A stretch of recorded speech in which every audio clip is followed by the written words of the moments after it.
رسول اللہ وسلم علیک یا حبیب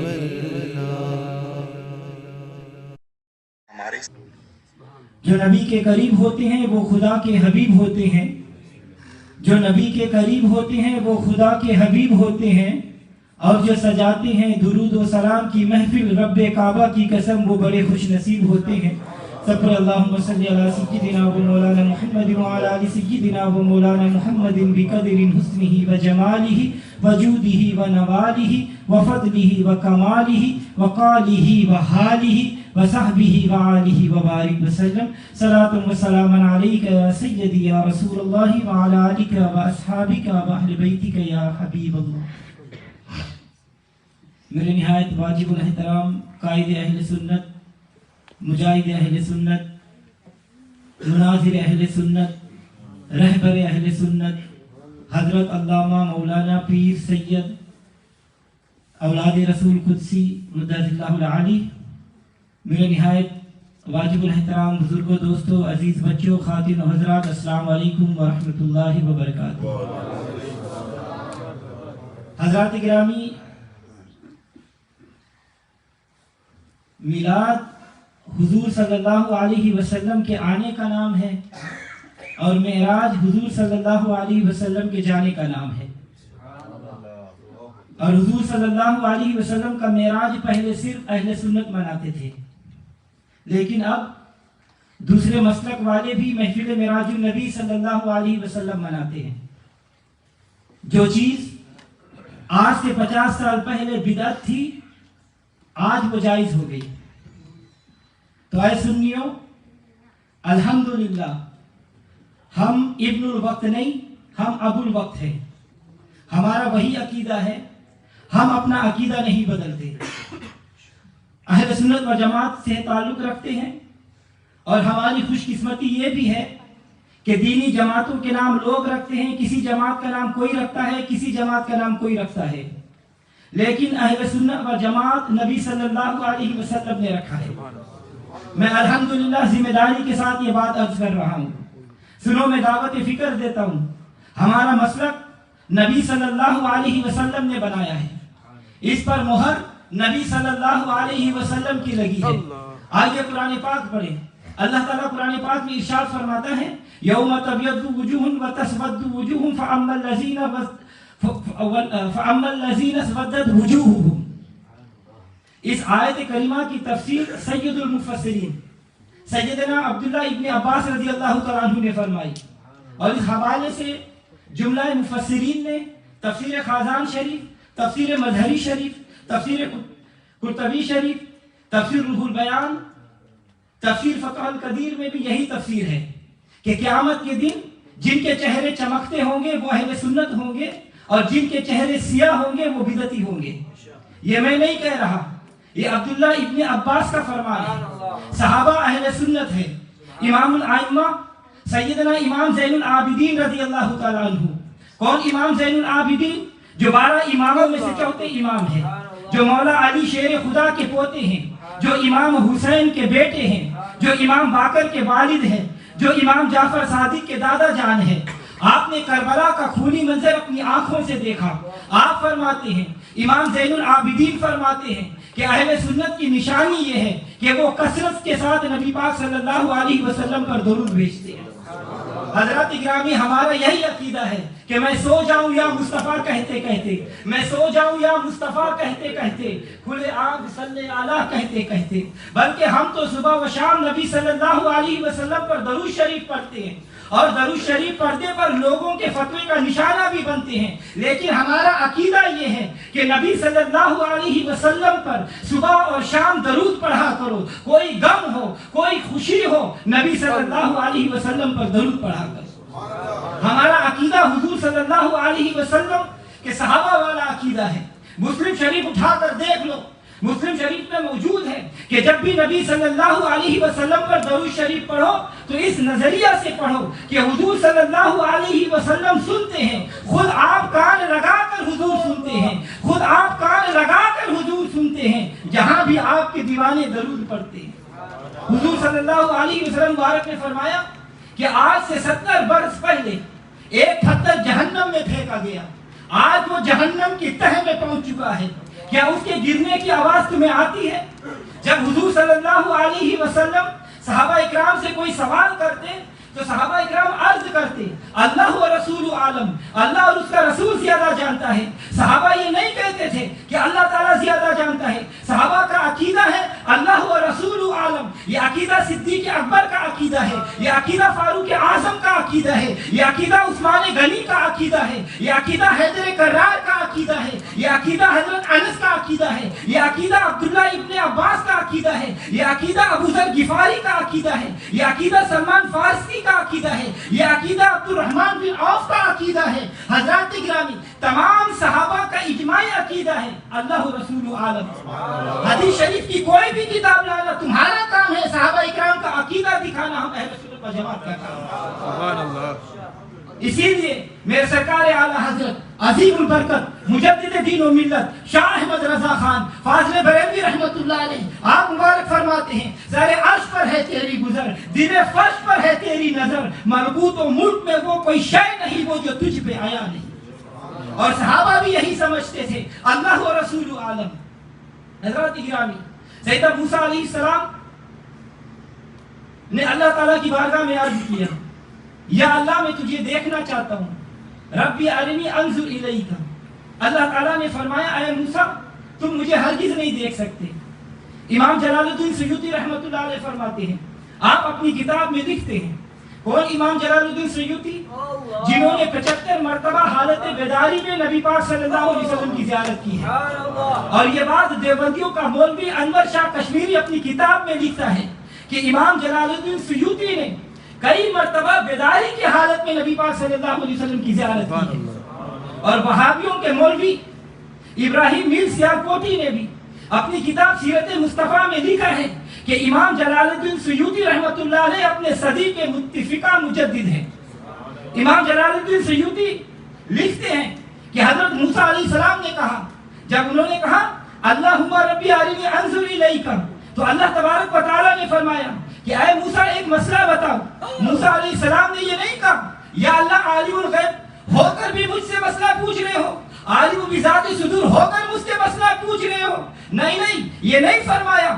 آج کل لوگوں نے یہ قانون بنا لیا ہے، آج کل لوگوں نے یہ اصول بنا لیا ہے کہ جو مسئلہ پوچھے اسے علم نہیں ہوتا، پوچھنا عدم علم کی دلیل ہے۔ یعنی اگر حضور کو علم تھا تو پوچھا کیوں تھا؟ میں پوچھتا ہوں کہ آپ بتاؤ اللہ کو علم تھا یا نہیں تھا؟ معلوم ہوا کہ علم کے باوجود بھی پوچھنا عدم علم کی دلیل نہیں۔ اور اسکول میں استاد بلیک بورڈ پر کچھ لکھتا ہے، پھر بچے سے کہتا ہے کہ بتاؤ اس میں کیا لکھا ہے۔ اس کا یہ مطلب نہیں کہ استاد کو معلوم نہیں ہے اس لیے پوچھ رہا ہے۔ اگر کوئی وہابیہ انداز کا شاگرد ہو تو وہ استاد کہے گا کہ استاد نے پوچھا ہے بتاؤ یہ کیا ہے، تو اس کا شاگرد کا یہ جواب ہوگا استاد جی جب آپ کو پتا نہیں تو آپ پڑھانے کے لیے کیوں آئے؟ تو حضرات گرامی اس شاگرد کے اس جواب دینے پر اسکول کے سارا اسٹاف کہے گا یہ شاگرد بے ادب ہے، اس نے استاد کی توہین کی ہے۔ تو جب شاگرد استاد کو یہ کہنے سے بے ادب ہو جاتا ہے تو امتی ہو کر اپنے نبی کو یہ کہنے سے کیا وہ بے ادب نہیں ہوگا؟ کیا وہ گستاخ نہیں ہے؟ اللہ تعالیٰ نے فرمایا موسیٰ ایک مسئلہ بتاؤ۔ موسیٰ علیہ السلام نے عرض کیا یا اللہ کیا؟ اللہ تعالیٰ نے فرمایا کہ اے موسیٰ مجھے یہ بتاؤ کہ یتیم کا حق مارنا جائز ہے یا ناجائز ہے؟ موسیٰ علیہ السلام نے عرض کیا یا اللہ یتیم کا حق مارنا ناجائز ہے۔ اللہ تعالیٰ نے فرمایا کہ اے موسیٰ تم نے مسئلہ حل کر دیا کہ اس دنیا میں رہ کر اس عالم کائنات میں رہ کر جاگتے ہوئے زیارت کرنا یہ در یتیم تو حضرات گرامی معراج کے متعلق جو عقیدہ محدثین محققین اپنی کتابوں میں موجود ہے، مدارج النبوہ شریف، دلائل النبوہ شریف، جتنی بھی کتابیں ہیں اس میں یہ لکھا ہوا ہے، ان کا یہ عقیدہ ہے کہ حضور صلی اللہ علیہ وسلم حالت بیداری میں مسجد حرام سے لے کر مسجد اقصیٰ تک، مسجد اقصیٰ سے لے کر پہلے آسمان تک، پہلے آسمان سے لے کر دوسرے آسمان تک